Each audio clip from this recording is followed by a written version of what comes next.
silent in blindness. Through the darkness, I walk beside you. When time's gone, when they find us, I swear that I'll stay right with you.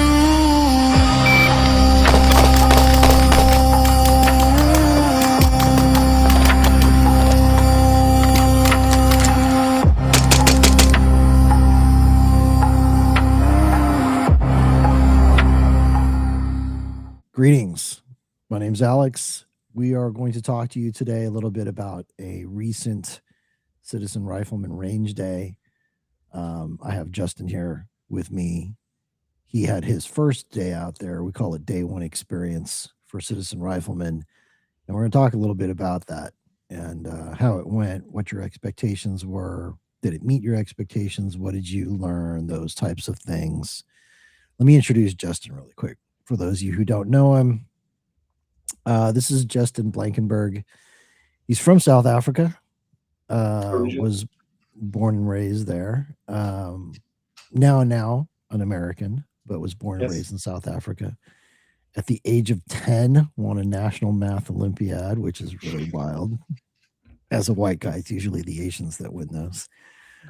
Professional golfer, businessman, real estate, construction, races dirt bikes, practitioner of Brazilian jiu-jitsu.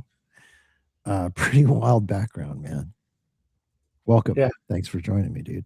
I appreciate it. Thank you. I'm excited. It was an awesome day. It was crazy. I was debriefing with some of the guys on the group text, driving home, and I said I felt like I was drinking out of a fire hydrant at one stage. There was a lot of information coming at me, and it was cool. Really enjoyed it. A lot of learning. Absolutely. Yeah. Was when you say you felt like drinking out of a fire hydrant, was it beyond the scope of what you were expecting, or you just didn't know what to expect, or what were you thinking? No. When I say I knew there was going to be a lot. There was just a ton coming at you all the time, and it wasn't overwhelming. You definitely broke it down and made it simple to digest. But there was just, whenever you think you've got to a certain level, and we'll get into kind of the levels that we've spoken about previously, there's another level that adds a whole nother layer of complexity and variables. And when you start mixing those in and progressing up the kind of food chain, if you will, there's a lot more moving parts that you need to be paying attention to. So it was cool. Right on. Cool. So I'm looking forward to getting into that. Let me just really briefly explain to people who are watching this and not understanding or haven't seen any background on this yet, what Citizen Rifleman is. So Citizen Rifleman is a group of people that we've started that are people who just want to train together with firearms and do so in a way that we're practicing skills that we hope will be helpful in prevailing in a gunfight, essentially, is what it comes down to. There's a lot of different ways to approach firearms training. There's self-defense training. There's concealed carry training. There's, you can train for an in-home situation. You can train for like an in-your-car situation. You can train for like if you're out at a restaurant, all these different things. These are all fall into the realms of basically self-defense and defense of your immediate loved ones. There are other types of training where people go out and they shoot competitively. You can shoot USPSA, Steel Challenge, IDPA, these types of things. The skills overlap in some ways, and in some ways they're very different. I am a big fan of USPSA, a big fan of IDPA, Steel Challenge, all these different things. I think there's tons of skills that people learn there. I mean, my experience doing USPSA was brief. I did it for about a year, and what I learned is that there are a lot of really good shooters out there. Many of them come from the civilian world, and in fact, there are many people who have never been in the military or law enforcement who are actually better shooters in many ways than a lot of people from the military or law enforcement, depending upon what slice of the military or law enforcement you're talking about. SWAT units and special operations are different, of course. But so there's these different applications, and Citizen Rifleman is coming from the perspective of sort of what the founding fathers talked about, in the sense that every American is considered or should be considered the way the founding fathers looked at it is every able-bodied person is actually how they defined what the militia was. Mhm. And there was an expectation that Americans, as a civic duty, would own firearms, would train with them, and would train with people who were local to them. So they were familiar with each other, knew how to operate, and could execute sort of basic skills and things like that. So this is focused really not just on understanding how to run the guns and how to hit what you're trying to shoot at, doing it at speed, doing it while moving, but also doing it simultaneously with other people in 2-man or 4-man or 8-man teams. So that's the basis of it. We want to assure people that we're not here to try and say that we're the end all be all of firearms skill and knowledge. We're not. That we acknowledge that there are plenty of people out there who have levels of skill far beyond probably what we know. We're just trying to say that wouldn't it be great if Americans went back to this understanding that it is a civic duty to own firearms and train with people around them on a regular and consistent basis? Why? Because by doing this, we've been doing it for a couple of years now. By doing this, what we've learned is there are a lot of people who own firearms, but they only use them once a year or maybe twice a year. And then there are others who maybe are a little more often that, but very rarely do you find people who are consistent in their training methodology and they're doing it for the purpose of prevailing in a gunfight versus Yeah. shooting competitively or in a self-defense kind of a situation. So that's sort of what it's all about. Do you have any comments or thoughts there, Justin? Absolutely, yeah. So I would say the first thing and the most prominent thought that I took away from the training session was before that training session, you think you know what you're doing, and you may have some experience on the range, but as you alluded to it earlier, the guys that go and shoot once a year or even 3-4 times a year, standing on the range, passively sighting in your rifle, hitting paper is one thing. But when you try and simulate a situation, obviously you can't 100% simulate a combat situation, but when you put yourself under the pressure of one time, two peers watching you perform, three having to move and shoot, that there's a lot more variables that get involved and things happen. I had a few experiences where mags dropped out of guns and stuff like that, and you've got to just train how you're going to fight. And so there's a big difference from being on the range shooting passively and thinking you know what's going to happen and how you're going to perform in a situation where the boogeyman's there, versus actually going and practicing those things and knowing what your body's going to do when you're under pressure, when the beeper goes off, when you're trying to race the clock for things. It's when that pressure hits, it's a whole different ball game. So this type of training it's night and day to standing on the range and just shooting standing still. So okay, you think, yeah, you go ahead. So the viewers have an understanding of kind of where you were prior to this, and then we'll get into a little more about like what your experience was like doing it and how you feel now and what you're looking forward to in the future.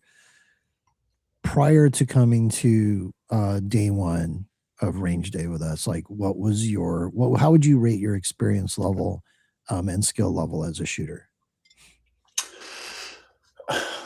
I'd definitely say beginner, but advanced beginner in the sense that since I moved to America, I was very fortunate. Not only do I have a beautiful wife, but her father is a gun fanatic. So he's kind of, we've bonded on guns. That's our main kind of connecting point, and we talk about them all the time. So I would say from that aspect, I have compared to the average guy, a decent understanding of, what's going on in the gun world. And I've done a fair amount of shooting, but not the shooting that we did, with you guys. So I would say beginner, maybe a little more advanced than most beginners. And that's why I said so you think you may know, that's the biggest thing, is you don't know what you don't know. So whatever environment that you've kind of come up with in the gun world, when you step into this new arena, it's a whole new ball game. So yeah, so but probably a little bit yeah, advanced beginner maybe. So would you say it's probably fair to say that most people who have experience with firearms, their experience is essentially on a flat range in a static position. They're not moving. Absolutely. They're not doing a lot of weapons manipulation. They're just kind of Yeah. target I would shooting, say so to speak. you're definitely fooling yourself if you think that you've been to the range a couple times this year and stood passively and shot at a target, and maybe your grouping size is looking good, that you're ready for if SHTF scenarios. You're definitely not, because when you get under the pump, it's a whole different ball game. Yeah. Prior to coming down and joining us at an undisclosed secret location that we train at, Yes. what were your expectations like? What were your expectations like prior to coming? What did you think was going to happen when you got out there on the range with us? So I had a good visual expectation of what was going to happen because I've seen a couple of the videos. I played that video probably 40 times and watched a lot of that. But in terms of what you're actually going to experience when you're the one that's in that position, that was a whole different ballgame. I've Yeah, done extreme sports. I've done Brazilian jiu-jitsu. So that's simulating, a fight, and your body starts behaving differently to when you get you have an imminent threat. And right, so I think the way that you guys simulate that is great because it does put you under pressure. Your adrenaline starts spiking, and then you got to learn how to handle your body and your weapon under those right. circumstances. And is it fair to say that the pressure starts really from the very beginning, right? The first round that comes out of your barrel, the pressure is on because you do what I loved about it was you did what you call the cold war test. So Hmm. there's no like, let's mess around for 30 minutes and sight our rifle in and get a few rounds Hmm. off. You're cold, and that's how you got to train because you never know when things are coming. So from the first round that comes out, you're under the pump, Yeah. and the clock is ticking. So we start the day typically when we do these is that we'll start the day with as Justin mentioned, we'll do these cold bore tests, and there's essentially the idea is a skills assessment. So the very first thing you do, we do a little briefing in the morning. We cover some admin stuff. We do a little safety briefing, talk about what we're going to do throughout the day. But the very first thing that you actually do is you load up all your mags, you go out on the line, and you are tested without warm ups or anything for what you're capable of doing. And we have various different tests. I mean, that's kind of the whole idea with Citizen Riflemen is we're going to create this big library of different testing standards from the FBI field qualification test to the air marshal test to the Paladin tower tactics operators test, all these different types of tests that you can do. Um, and we're not here to say that if you do this test, you're qualified to do these things. That's not the point. What we're saying is we're going to put together this battery of different things you can test yourself against to see if you can do it. We're not granting any special official titles or anything like that. We're just providing you the standard by which you can test yourself to see how good or how bad you are. And the interesting thing about it is that we've designed this in a way where hopefully it's immediately showing a person what they don't know right off the bat, right? And a Absolutely. person's got to be able to kind of like sort of put their ego in a box and go, hey, maybe I don't know everything, and man, have I got some stuff to learn here. Yeah, that was another huge takeaway I had was I now know what I have to go and work on because the test sounds simple. Maybe to some people it doesn't, but I mean I failed. I didn't. There's no way I wasn't even close to passing, and now I have something tangible that I can go away with and go and work on the range. And put myself under that pressure of time pressure and Hmm. start looking at my times and looking at my group sizes and things. So yeah, that once you don't know what you're going to do when you're under pressure, but now you have something to work on. So taking a huge takeaway is you don't just go into the range and make sure that your group size is tight when you've got no time pressure. You Hmm. get yourself a shot clock. That's a whole different ball game. It's a whole different ball game. And so the other thing that we're doing is we're recording videos on what these skill standards actually are, and we're posting them so people know how to do the test. if they're not doing it with us. So the whole idea here is that people can take this and do this on their own or with groups of their friends or whatever the case may be. We're developing an app that's going to have all this information in there that you can track it. And on top of that, we're also recording videos with different drills that you can do to sort of improve your base level of skills to get to where you need to be to pass the tests. So after we do the tests, how did you feel about the progression of the day in terms of what we did going on after the tests, and what did you get from that?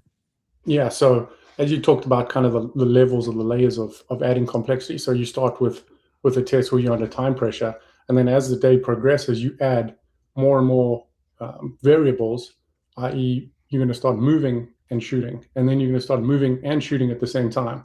So it gets progressively more and more difficult. But I think you did a great job just with me, being the beginner of, in the group, of gauging how my skill set is going to go with as the variables grow. It was great. Yeah, our goal with there is always to take someone and push their boundaries, and you're going to feel a little uncomfortable. Yeah. But we don't ever want to push you so far where it starts to become unsafe, right? So if we're overloading someone's cognitive processing to where they just can't handle it, we're going to back it. We're going to dial down the level of progression. But we do want to progress people as much as we can, because the intention is to get you out of your comfort zone, so that's where you're growing, right?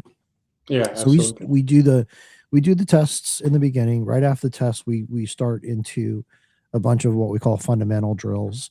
And these are just building kind of your physical skill set of repetitions over and over and over again of doing the different things, so that you start to develop technical competency with running the platform, whether that's the rifle or the pistol. And we do both. We start out with a bunch of pistol drills. These are ideally you want to take these home, right, and dry fire them.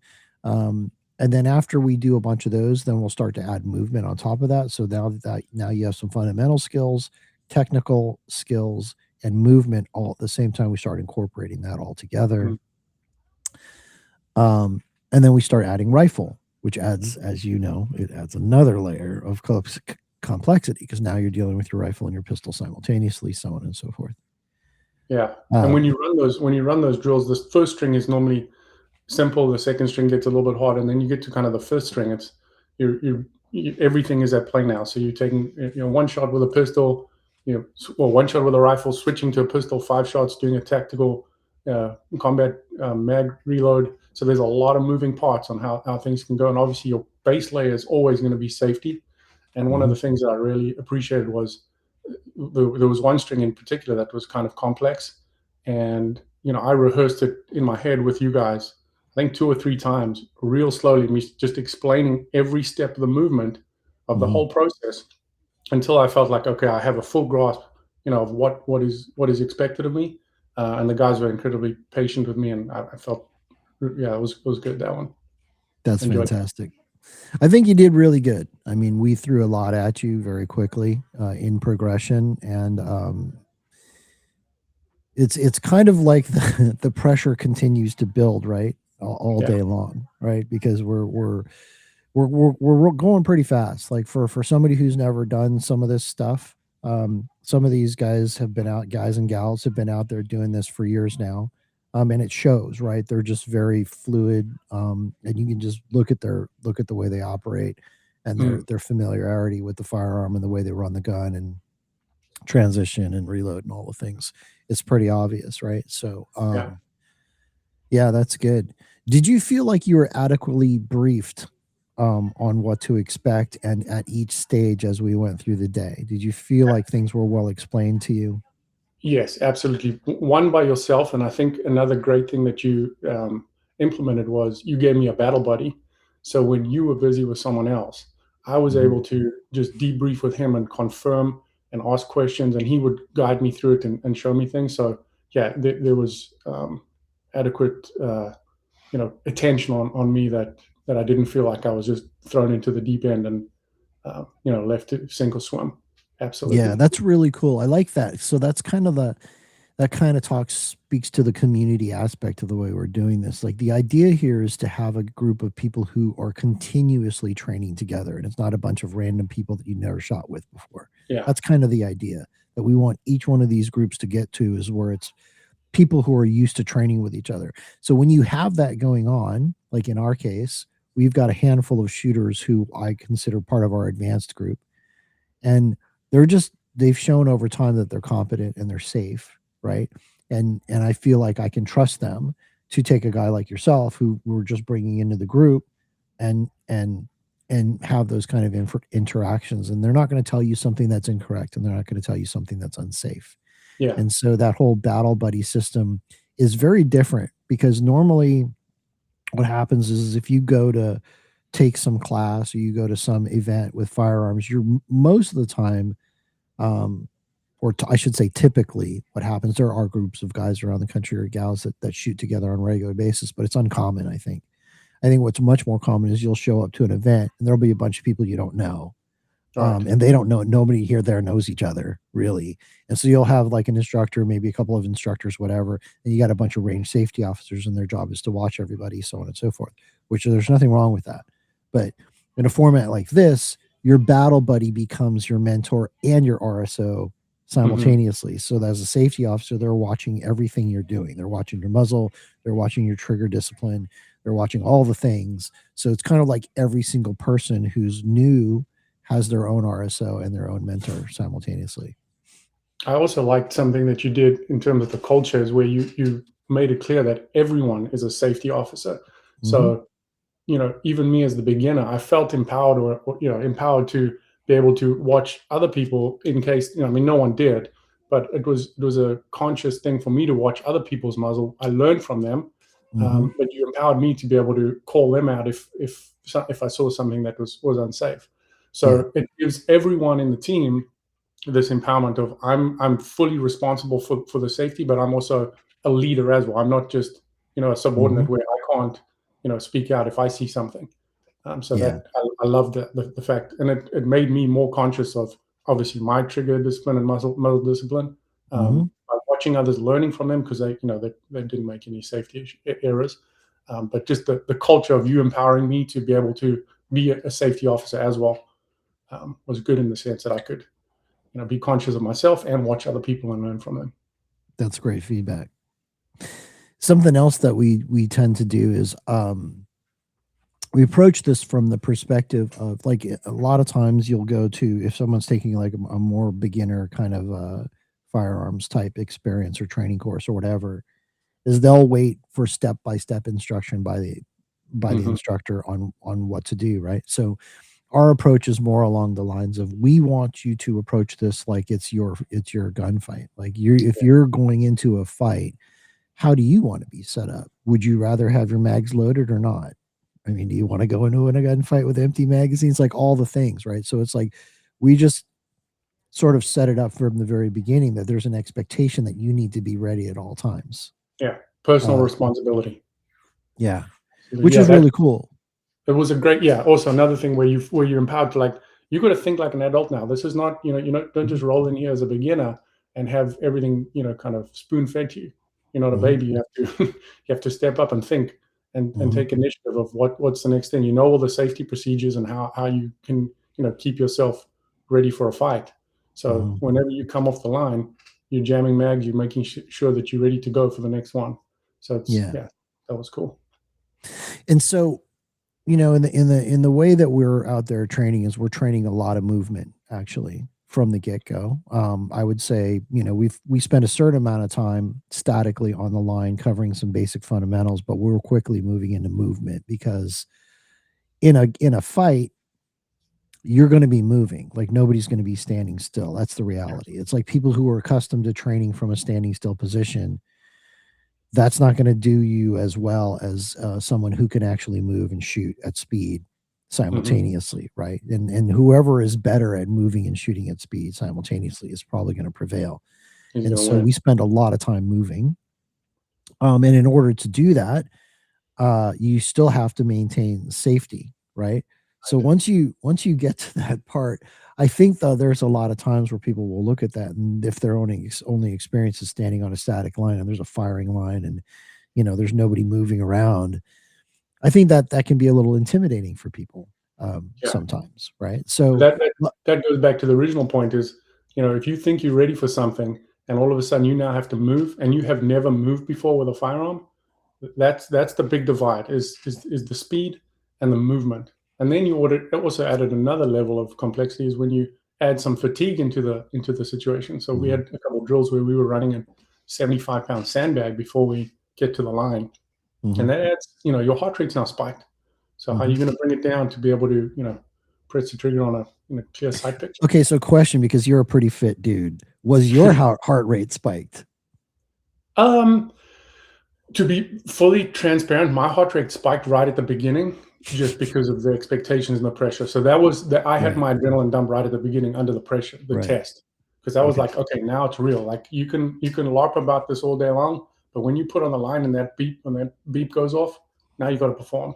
So I'd spiked that. I was actually looking forward to the sandbag because I feel like that was my maybe advantage. This is where I get to shine. Yeah, you did real good there. You were moving real good with that.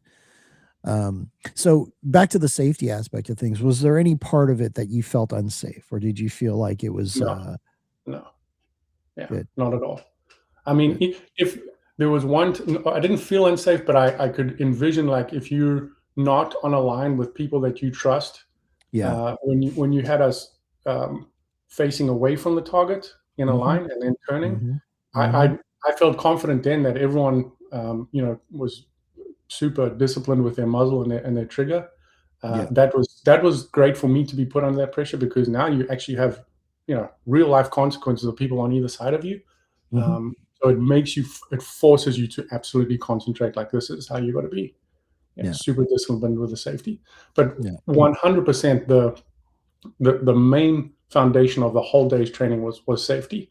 And I'd never felt once where you would let in any of the guys or me get to a certain level if you didn't feel like my safety was 100% rock solid foundation. Yeah, that's correct. So we're constantly watching people's behavior in terms of muzzle discipline, trigger discipline.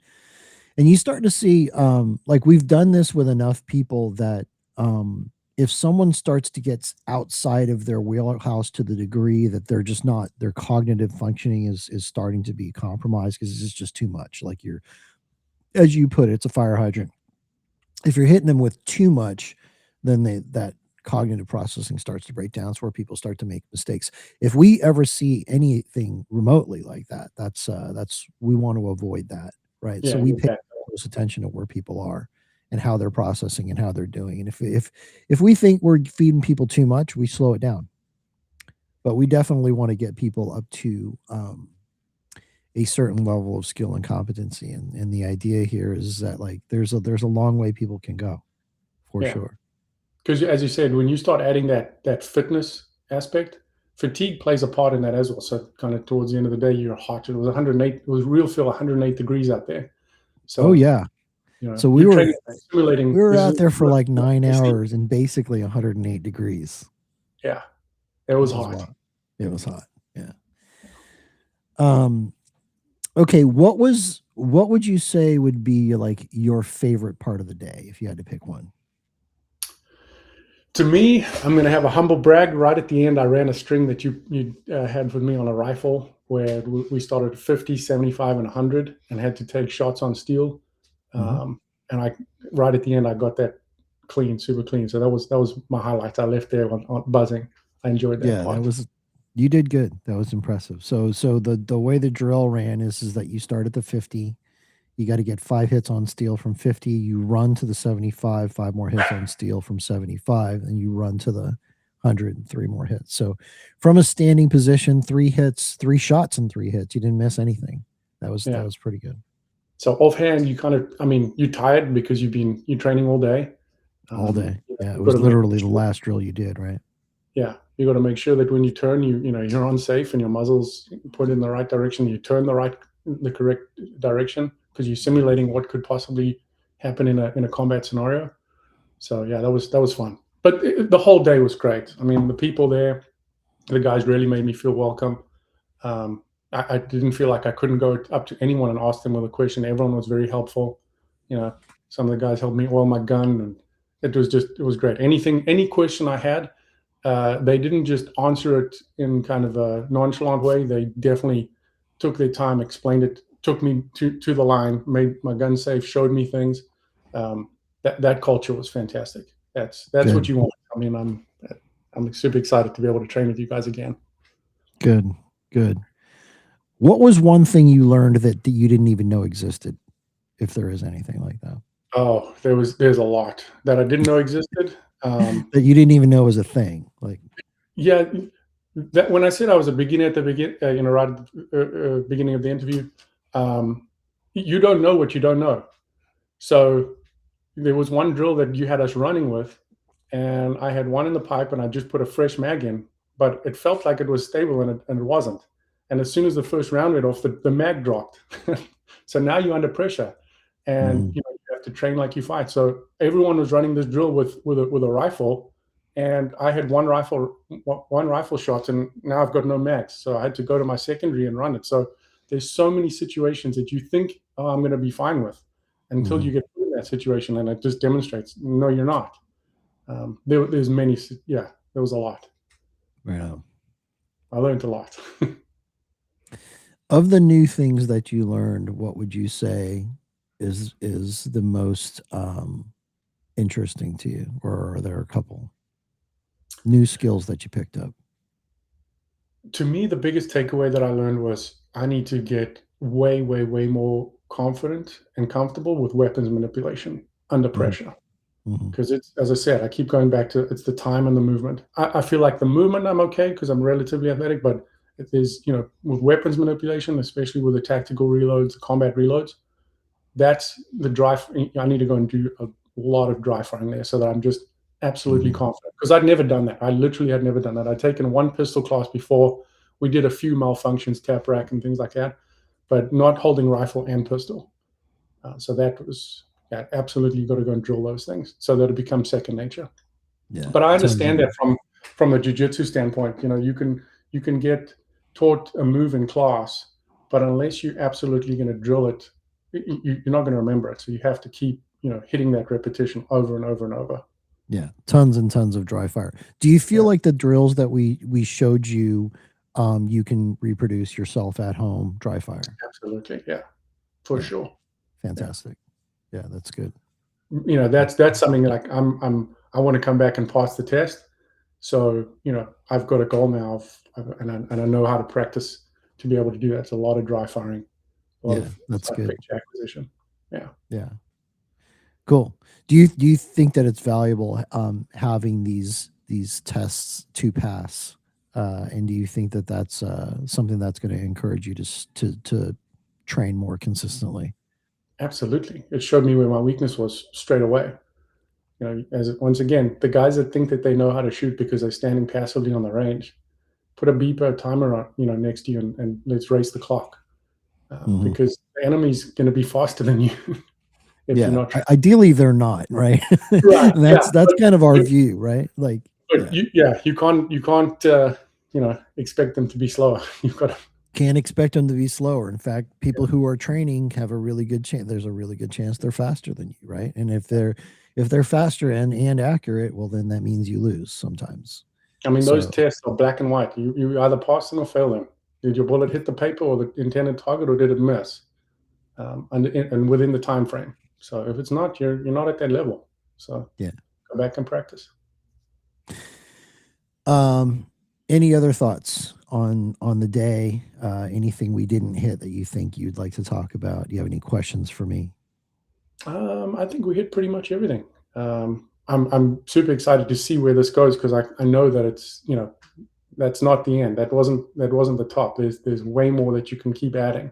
So I'm excited to keep building my skills, and the level of confidence that I came away with, just knowing that I've at least done that running and gunning. If I never had to go to another range day, at least I know what I don't know, and it humbles you pretty quickly. You're not as good as you think you are, I didn't come in with crazy expectations, but I'm telling you, anyone that thinks that they know that they're going to be good in a gunfight because they stand on the line passively, you're in for a rude awakening.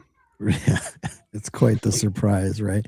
And it's another thing to be able to see, like, a lot of the folks that were out there are at this point, they've been training for a while. They're fairly highly skilled, I would say. Yeah, It is my again, we're not here to try to say that we're the best shooters on the planet and that we're the end all be all of gunfighting, right? We're not trying to say that. There are probably people out there who are way better than us. right. We just want to encourage people to train consistently and regularly. And in my view, these people who have been doing this that are part of our group, some of them, I would say, if they were to go out to try to join a SWAT team today, aside from the law enforcement aspect of things, I bet you they'd pass all the requirements. Yeah, And they're quite literally, like, we had a guy pass the air marshal qualification test yeah. for the first time, and we've had a ton of people trying to hit that one for like 8 months now, and it's a very difficult standard. And we had That a was guy do it. impressive. So, yeah, That was and this guy, I impressive. mean, this guy he's an operations guy for a church. You know what I mean? He's like he's not a law enforcement or military dude, but Yeah. the level of skill is actually very impressive. So one of the things I'd say is, yeah, you got to train consistently, but you got to know how to train. Unfortunately, I Yeah, don't think everyone has the ability to train like that. So that's where the need of finding guys that you can train with, and finding a place where you can train like like that. yeah, That's way more important than going 3 4 times a year and just shooting from the line static. I've said it 15 times now, but yeah. that's the big divide between can you hang or not. Totally agree. And the thing is that most public ranges, you're never going to see this type of training, right? You No. have to be able to find people who are doing it or who know how to do it safely, Yeah. and have access to experts to kind of tune them up. So, like, Hmm. we have a board of advisors for Citizen Riflemen. These guys are former combat infantry or SEALs, or they're special operations guys, and they review the kind of things that we're doing. They make sure that you know it's not a waste of time, essentially. Yeah. So very excited about that. And we also just want to say super humble and just continue to encourage people to do this. So that the point of the app that we've developed is to help find other shooters in your area and to find Hmm. instructors and find ranges where you can do this kind of training that you will never be able to do on a static range where you're standing still and just not Yeah. doing stuff. And it's very different than USPSA. I mean, you can go out and find competitions and do that, which I encourage you to do, by the way, because you'll learn very quickly that, like, there are some very skilled people out there. And you'll learn movement, and you'll learn speed, and you'll learn accuracy. Um, but at the same time, again, we're trying to encourage people to train together as teams. Yeah. Absolutely. I really Cool, appreciate cool. you taking me under your wing and letting me come and train with you guys. It was an incredible experience. Awesome. I'm glad to hear it, and look forward to having you do it with us again. Yeah, absolutely. All right. For those of you watching, thanks for spending some time with us. We appreciate all you guys. We hope you got something from it. And we look forward to seeing you out there on the range sometime. Peace out. All righty.